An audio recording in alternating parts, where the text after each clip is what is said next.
What's going on, everybody? Shane here from Vulgar Display Gaming, reporting in for KNAC about a killer album that's starting off the year right with Kreator's new album, Krushers of the World. This is the band's 16th studio album, 10 tracks packed with, crushing riffs, massive chants, hooks, and it's very groovy.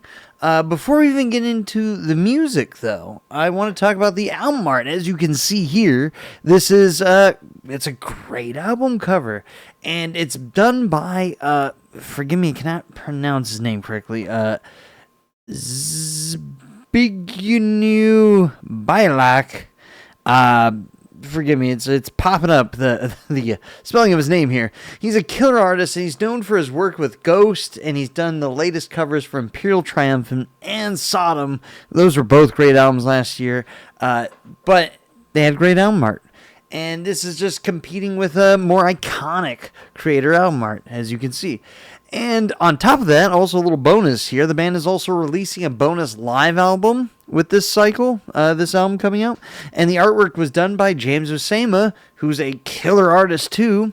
And it's going to be live tracks, but mostly classic Kreator tracks, which is great. I'm all for it. So definitely check that out and be on the lookout for that as well. I think it's coming out in vinyl as well.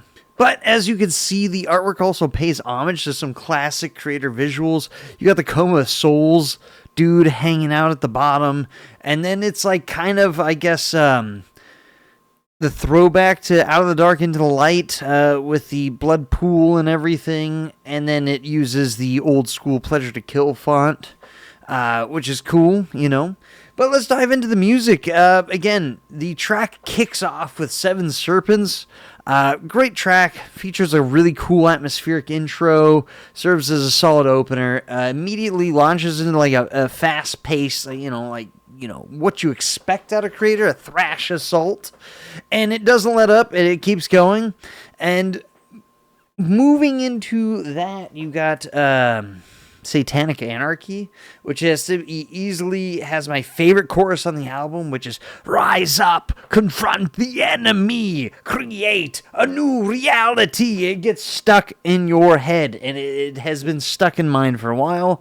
And I think the solo rips on the album, the whole track, it's probably one of my favorite tracks off this album, but it's absolutely killer. And then you got going into the third track is the title track, which is Krushers of the World. This one has a big, huge chant, big, strong riffs. It's a total headbanger. I think the main riff is really repetitive, but in a good way. You just want to keep banging your head, and then the vocals layered over it. It just it pairs nicely with the slower sections and then heavier sections. It's a great track. Absolutely. I think it serves as a solid title track. And after that, track number 4, you have Tranan Palast. Hard for me to pronounce that one. But it's an homage, and it's very interesting because it's, again, paying homage to Dario Argento, the legendary Italian horror filmmaker, who's known for his really creepy soundtracks. And this has a creepy synth intro. It specifically pays tribute to Suspiria, which I've yet to see. I've seen a lot of his other films, but I'm definitely going to check that out, the original one. And I know there was a remake in 2018. I got to watch both of them. But the outro is also really good too. But it's got guest vocals from Britta Gortz, a metal vocal coach, and the vocalist of the band Hyres.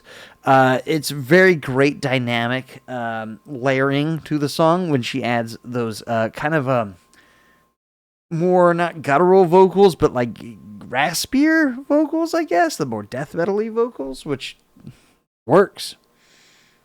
Then you got leading into that, you have Barbarian and Blood of Our Blood are both really fast, thrashy, groove-driven tracks that keep the momentum going. These lead right into the track Combatants, which I think has the best opening riff, and I think the absolute best solo on the album. And the intro hits hard, too, and it doesn't let go. And then you got, leading into that, you got Psychotic Imperator and Death Stream, which continue the classic Kreator blend of like speed and groove, But Death Scream, to me in particular, stands out because it's got one of the heaviest riffs on the album, given the overtone, the death scream of humanity, and the destruction of humanity. It rips all the way around. The album closes with a really good, anthemic, an anthem, Loyal to the Grave, which it opens with a really killer, epic orchestra with a backing choir, and it slows things down, but then it really has this killer chant sing along, loyal to the grave. And I think it's going to be fucking awesome seeing this live. I'm really excited to see that track played live, and I hope they play it live.